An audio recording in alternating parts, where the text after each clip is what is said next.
I'm Architect Eric Banyo.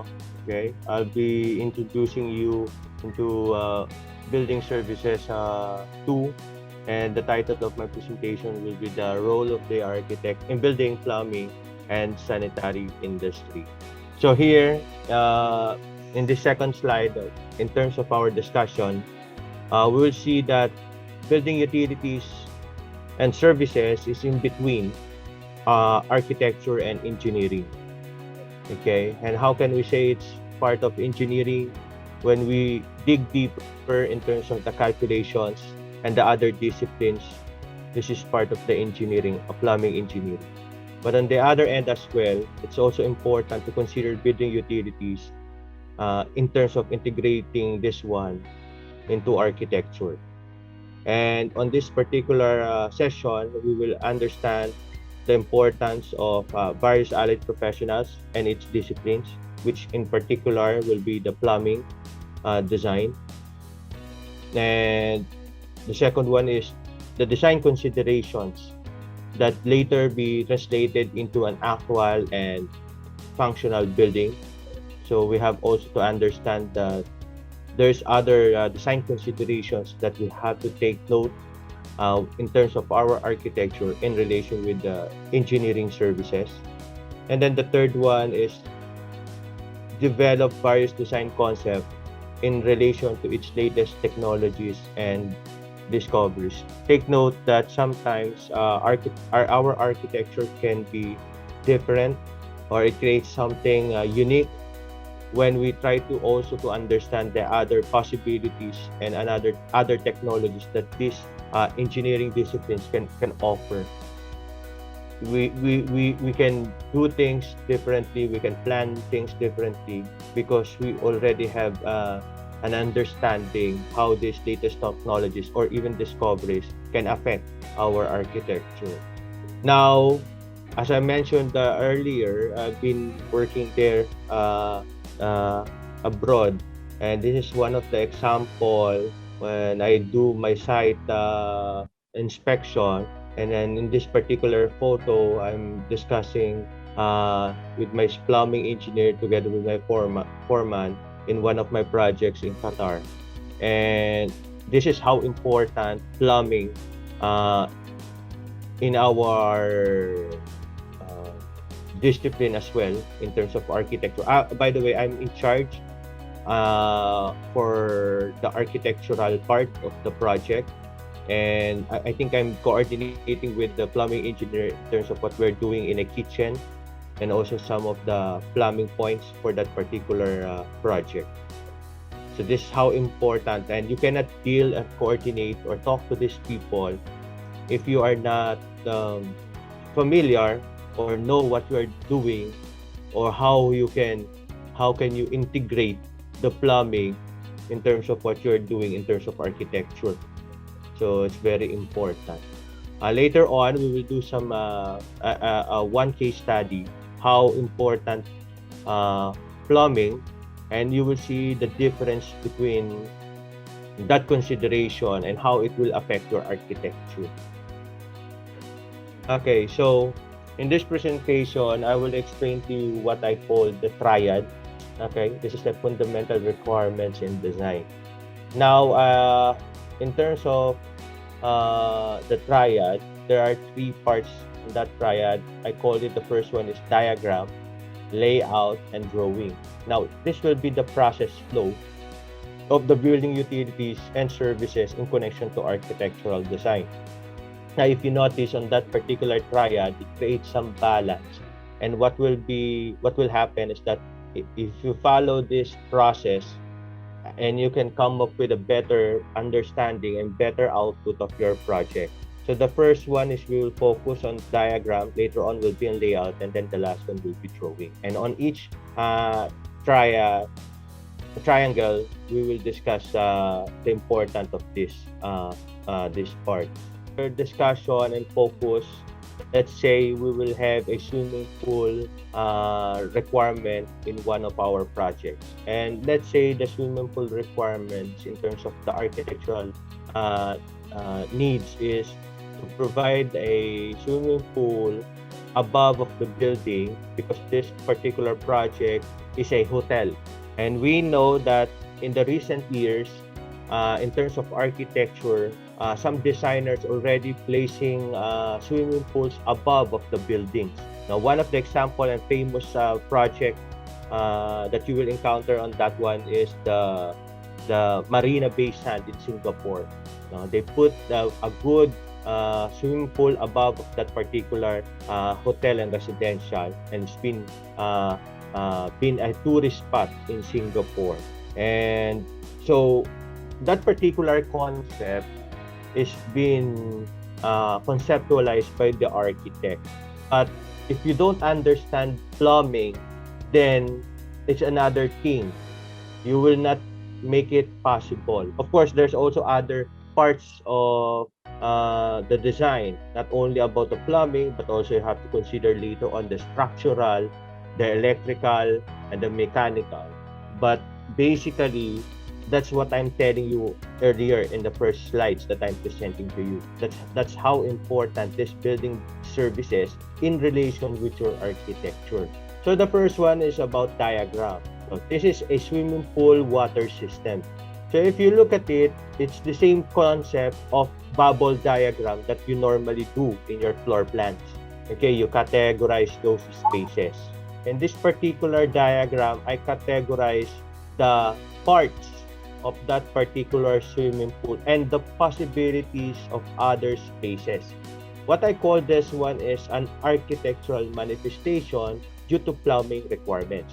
If you notice here, there is a group or a dash line grouping this particular bubble diagram, which means that this draining overflow fitting drainage, main drain, skimmer, jet nozzles, this pool water is under or within the area of swimming pool. Now, there's also other parts. There's also what we call the compensation tank, which is under the water tank, or compensation tank is another term for a drum trap. Okay, and then there is also another thing is what we call the pump room, where of course inside of that one is not only the machine that will pump the water, but also the other components that will filter or create heat or to put some chlorine and then recycle that one and go back to the swimming pool. So this particular group eventually creates an architectural manifestation based from a simple diagram. It means that it's not an ordinary requirement, it is a necessary requirement in terms of plumbing. Typically, when you do your designs, for example, if you do a swimming pool design, the first thing you will think is that, okay, I need the pool area. Then, of course, I need a typical spaces like a shower area, toilet, maybe storage for the towels, maybe a space for people to sit or to relax.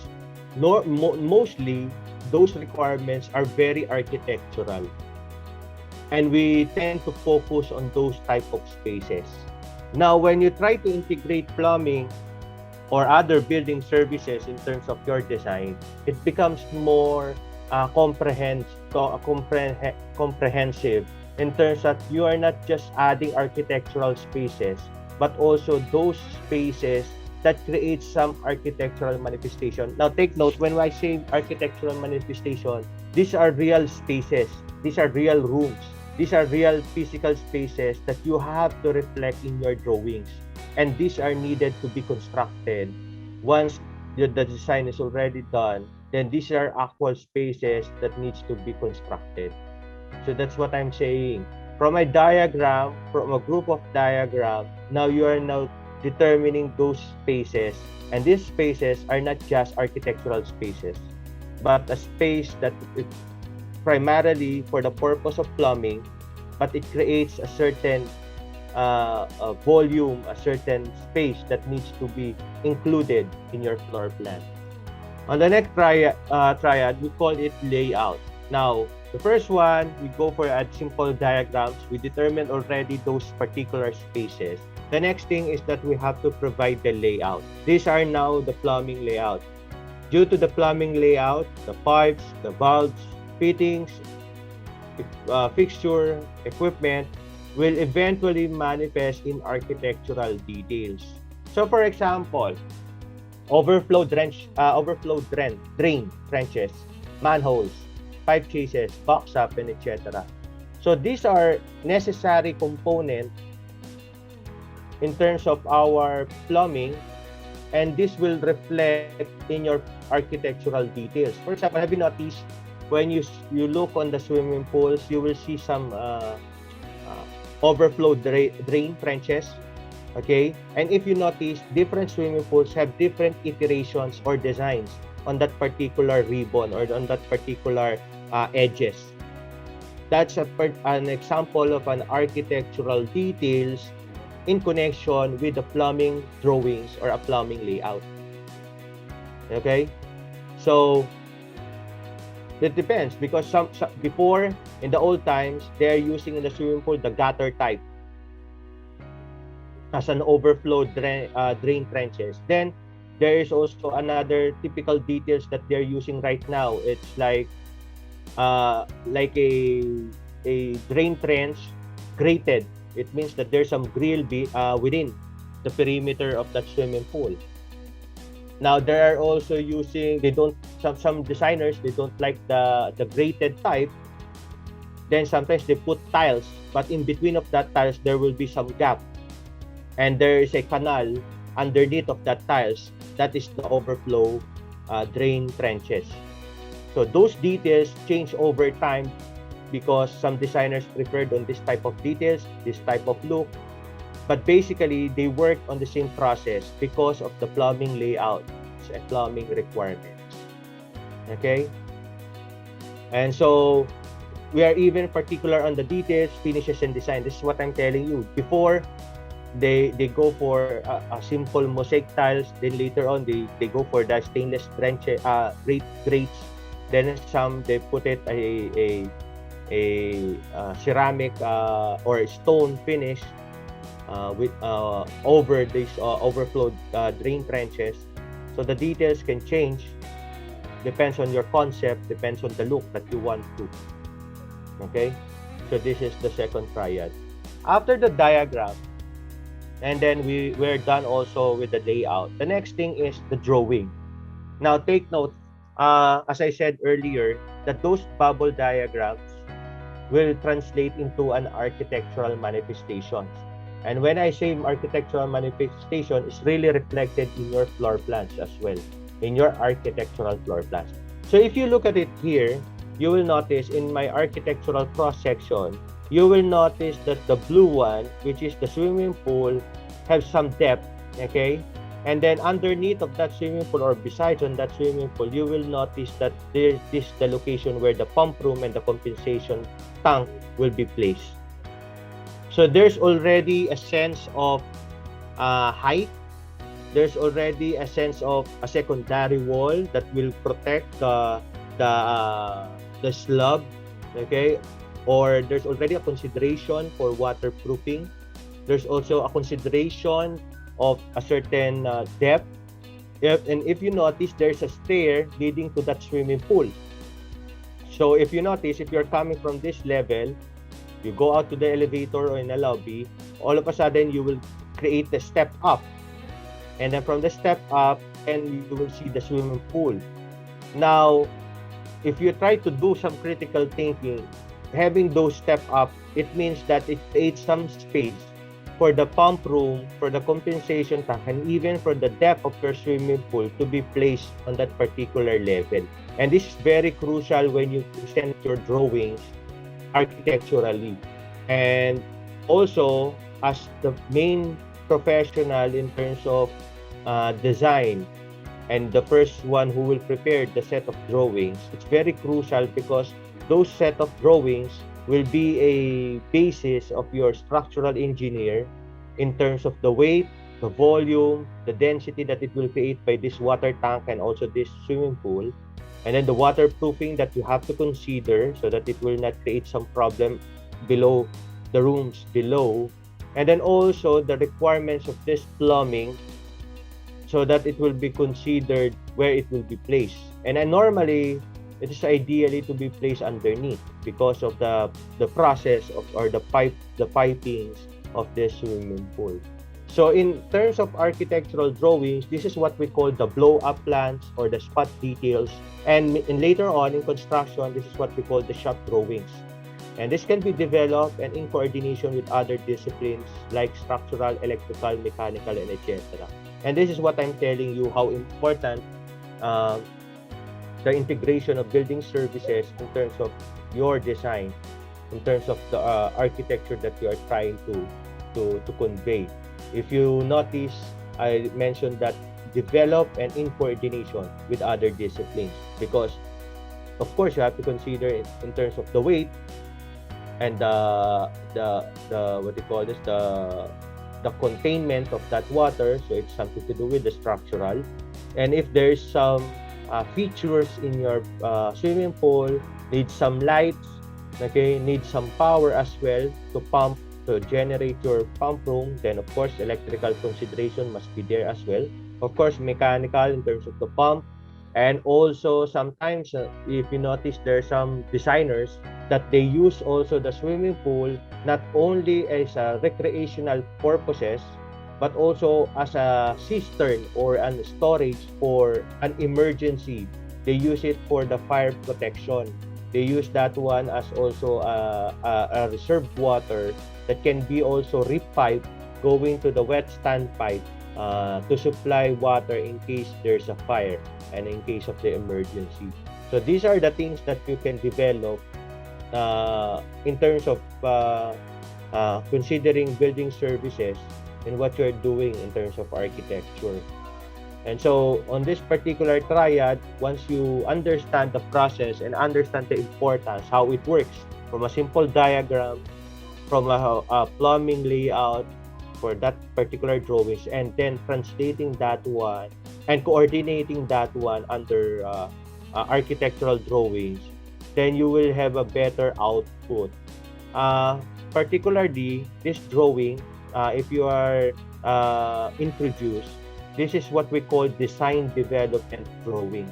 It means that once you finish your conceptual drawings in terms of architecture, you are now starting to develop that particular drawings into more detail because you are now coordinating in details with the engineers. Of course, in the onset, in the conceptual stage, you already considered those engineers. But in details like what will be the size requirements, what will be the particular details that needs to be there, then you have to coordinate that one with the engineers. And that's what we call design development drawings. Okay, so on the end, this will be an example of how it will look like. If you notice, you will notice a grate. This is the overflow drench that the designer used to do it or used to come up in terms of his details. So he did the drench type, a grate type, and then if you notice the borders made of stainless. That's the reason why architects the one who will specify those materials and those finishes. And if you notice that this design is something like another concept that is based on the grating made of this type of finishes. And if you notice, the concept is the swimming pool will all is in the top part of the building. So he wants also the same concept that people will still enjoy taking their leisure by doing the swimming above of the building, bask on the sunlight, and enjoy the great view of the top portion of that building. And this is one of the staple concept that they are doing in terms of the hospitality design. So this is an example of how the building services blend in the overall design of a swimming pool design. Visible or non-visible, obvious manifestation, or subtle details are all important to its final work. So if you notice here, where is the pump room or where is the compensation tank? Initially, if you look at it, you will not notice that one. But if you understand plumbing, you will know that there is a physical space that accommodates those requirements. It's not only the basic architectural spaces that needs to be there, but also the other parts or the other spaces that can help to operate your swimming pool properly. Okay, so this is an example of that. And I guess that's my presentation, my short presentation in terms of the role of the architect in terms of building plumbing and sanitary. And for that, thank you very much. If you have any questions, please. I hope I can answer all those questions. Thank you very much.